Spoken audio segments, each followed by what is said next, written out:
This is question 2a. We're talking about Fourier transform of a pure sinusoid.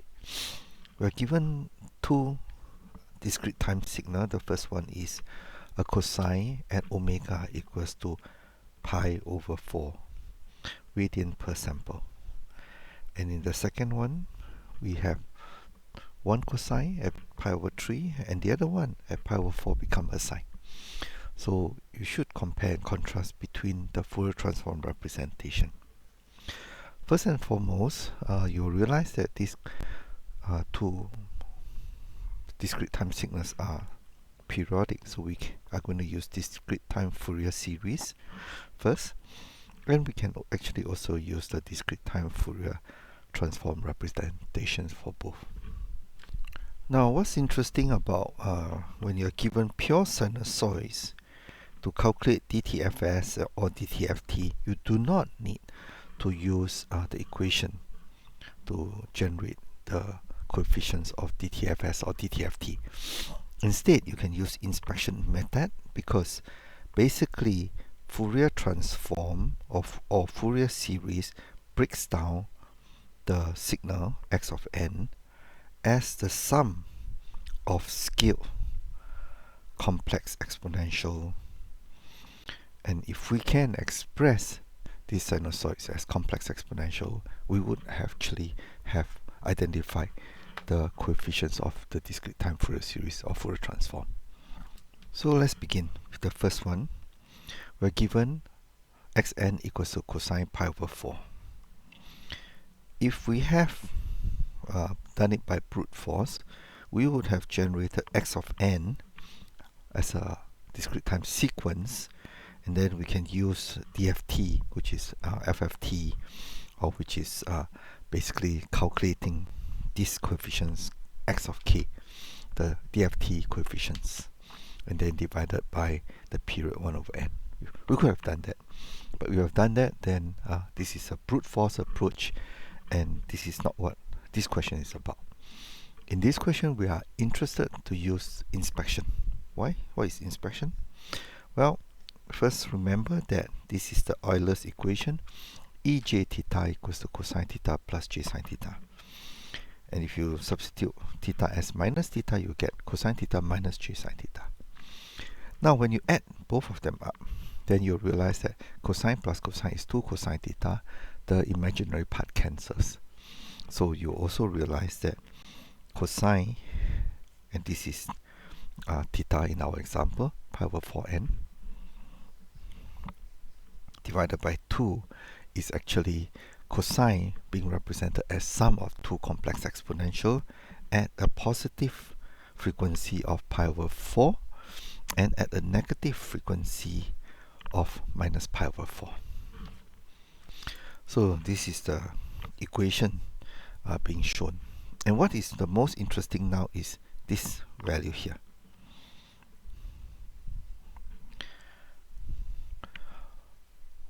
It is showing us that at omega equals to pi over 4 at positive omega, we have a coefficient half. There's no imaginary part, it's just half. And at the negative frequency, it is also half. So if you understand discrete time Fourier transform, discrete time Fourier transform actually takes the DTFS coefficient, multiply by 2 pi, and then put a delta at the particular frequency of interest. Now, I'm going to, instead of using this, I'm just going to show you what it will look like to represent this equation here as the spectrum. The spectrum is the horizontal axis are the frequencies, the frequencies of interest, which is plus and minus pi over 4.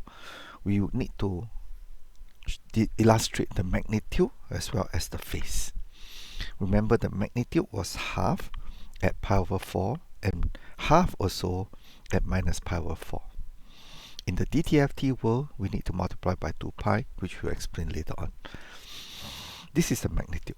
The angle, you realize that, hey, I only have the real numbers here. There is no angle. So the phase corresponding to at pi over 4 is 0 and minus pi over 4 is also 0. So basically I've just shown you that how to express x of n in the DTFT world. Okay, and that is via inspection. Now I'm going to show you how to do it for the DTFS world, the DTFS representation. And in the DTFS, we need two extra variable. One is capital N, which is normally the period or is given to you, and K, which is the CK, the coefficients of interest at index K. What does K mean? First, the basics. CKs are the DTFS coefficients, and K will range from 0 to capital N minus 1. So if you have capital N is equals to 8, then you'll be going to 0 to 7 because N minus 1. Now, you realize that CKs are representing the coefficients along the along the horizontal axis, which is in radian per sample. It is telling us at which frequencies the values are at, the digital frequencies. And when we choose k equals 0 to capital N minus 1, we are actually indexing, we are breaking down, we are putting the values that we are interested in at only 0 to 2 pi. So we are breaking 0 to 2 pi into n parts. So let's see how we do it. To find n and k, first find the period of this signal. So remember, we just put n plus capital N, and we are hoping to find the capital N is equivalent to some 2 pi and k, where k is, in this example, not the CK, but k is the number of periods. So if we choose k equals to 1, we find that at capital N equals to 8. Therefore, at every 8 samples, this cosine pi over 4 n repeats. Now, once we have capital N, we can choose an omega naught, which we call here naught. Here is the fundamental frequency of interest. And it is 2 pi over n, so 2 pi over n is 2 pi over 8, and therefore it is pi over 4. Basically, we are then going to again use Euler equation, but this time we're going to use this fundamental frequency at the complex exponential. And now we can decide what kind of k we are interested in. So remember, we are putting half ej pi over 4, and we are trying to express this cosine, which is also at pi over 4 radian per sample, the digital angular frequency. Therefore, all we need to do is to use k equals to 1 here, this little k. And then, of course, we put an n here for the time index. So we now have this for the positive frequency, and we also have this for the negative frequency.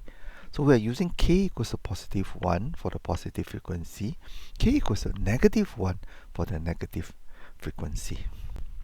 And again, we have the half here. So now we have the expression of cosine again, exactly the same as before, but now we are going to express it as the DTFS representation. And where is the key idea of the DTFS? Is this k here. This k, basically now the horizontal frequency is from 0 to 2 pi. But actually, at each of these interval, we are actually breaking 2 pi over 8 times this index k here. So at this particular frequency is 2 pi 8 times 1, which is pi over 4. This is 2 pi over 8 times 2, which is pi over 2, and so on. So we can now therefore identify the minus k to k, and our k is at minus 1, and at 1 we value half, and this is the magnitude. At the phase, again, those values are 0. And if we draw this, are we done? Not quite. we actually can draw it onto the right hand side further, because remember cosines are 2 pi periodic, and when you see 2 pi periodic and you have just divided the 2 pi into 8 parts, then again actually this is periodic. You'll see that this point here, these two guys is these two guys, and it is repeating every k equals to 8. So this is what's happening when we are drawing a DTFS representation. We can draw it simply as these squares over here, just here, or we can draw it from 0 to 8 as well. Or in fact, we can draw it like what we are doing now, but we only need to identify one complete cycle, which is 8 samples. Now, to show you why C1 and C minus 1 is related to C7 and C1 is related to C9, you can see this discussion over here. Okay, so the trick is that we are realizing that EJ2 pi is nothing but 1, and therefore when we add the 2 up, it is actually EJ7 pi over 4, which is C7. Okay, that's it. Thank you.